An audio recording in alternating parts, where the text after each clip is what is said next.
حضرت عیسیٰ علیہ السلام۔ حضرت عیسیٰ علیہ السلام اللہ تعالیٰ کے نبی اور رسول ہیں۔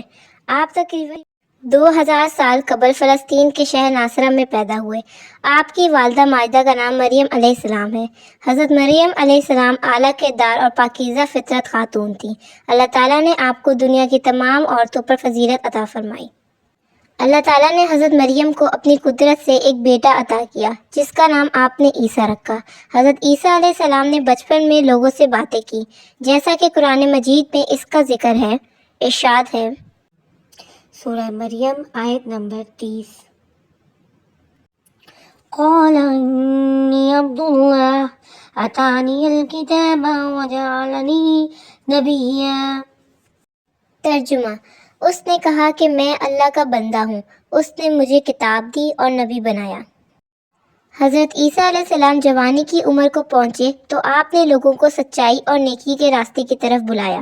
یہودیوں کو ان کے برے کاموں سے منع کیا، مگر یہودی علماء سب کچھ جاننے کے باوجود آپ کے سخت مخالف ہوئے۔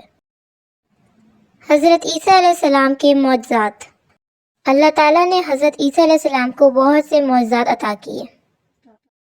آپ مٹی سے پرندے کی شکل بناتے، اس میں پھونک مارتے تو وہ اڑنا شروع کر دیتا۔ آپ پیدائشی نابینا اور کور کے مریض کو شفایاب کر دیتے۔ آپ علیہ السلام مردوں کو زندہ بھی کر دیتے تھے۔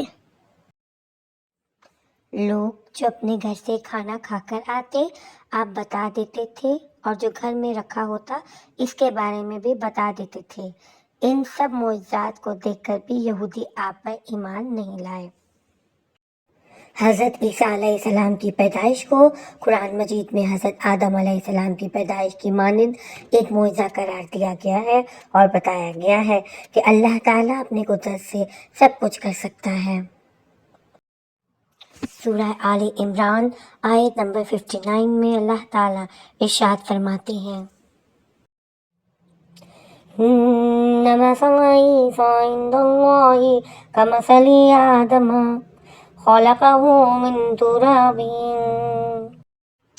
ترجمہ: بے شک عیسیٰ کی مثال اللہ کے نزدیک آدم کی طرح ہے کہ اللہ نے اسے مٹی سے پیدا کیا۔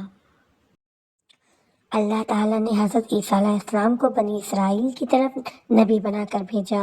یہودیوں کا دعویٰ تھا کہ وہ تورات پر عمل کرتے ہیں اور اللہ کے محبوب لوگوں میں شامل ہیں، دنیا میں سب سے افضل ہیں، مگر حقیقت میں انہوں نے تورات کو پس پشت ڈال رکھا تھا اور اپنی خواہشات ہی کو اپنا دین بنا لیا تھا۔ سودی کاروبار بڑی خوشی سے کرتے تھے اور دوسروں کا حق بلا جھجک کھا جاتے تھے، حتیٰ کہ ان کے علماء بھی غلط طریقوں سے حرام مال کماتے تھے۔ تب اللہ تعالیٰ نے ان پر حجت قائم کرنے کے لیے حضرت عیسیٰ علیہ السلام کو معجزانہ طریقے سے پیدا کیا اور ان کو اپنی نشانی قرار دیا۔ قرآن مجید میں ارشاد ہے سورہ مومنون آیت نمبر 50۔ وَجَعَلْنَا ابْنَ مَرْيَمَ وَأُمَّهُ آیَةً۔ ترجمہ: اور ہم نے مریم کے بیٹے اور اس کی ماں کو نشانی بنایا۔ آپ کی دعوت کے نتیجے میں چند غریب لوگ آپ پر ایمان لائے۔ جب آپ کی دعوت پھیلنا شروع ہوئی تو یہودیوں کے لیے یہ بات ناقابل برداشت ہو گئی۔ آپ علیہ السلام کی مخالفت اس قدر شدید ہو گئی کہ آپ کے لیے ایک جگہ رہنا مشکل ہو گیا۔ سولی کا فیصلہ۔ یہودیوں نے آپ علیہ السلام کو ہر صورت میں راستے سے ہٹانے کا فیصلہ کر لیا، چنانچہ انہوں نے رومی حکمران سے آپ کو پھانسی دینے کا مطالبہ کر ڈالا۔ مگر جب سرکاری پولیس آپ کو گرفتار کرنے آئی تو اللہ تعالیٰ نے مخبری کرنے والے شخص کی شکل حضرت عیسیٰ علیہ السلام جیسی بنا دی اور حضرت عیسیٰ علیہ السلام کو زندہ آسمانوں پر اٹھا لیا گیا۔ حضرت عیسیٰ علیہ السلام کی دوبار آمد۔ حضرت عیسیٰ علیہ السلام قیامت کے قریب زمین پر تشریف لائیں گے، دجال کو قتل کریں گے اور زمین پر اللہ تعالیٰ کا نظام قائم کریں گے۔ اس وقت زمین پر کوئی غیر مسلم نہیں رہے گا۔ جب حضرت عیسیٰ علیہ السلام دوبارہ تشریف لائیں گے تو شرک اور بت پرستی کا خاتمہ کریں گے اور صرف ایک اللہ کی بندگی پر لوگوں کو جمع کریں گے۔ Thanks for watching Toon's Tale.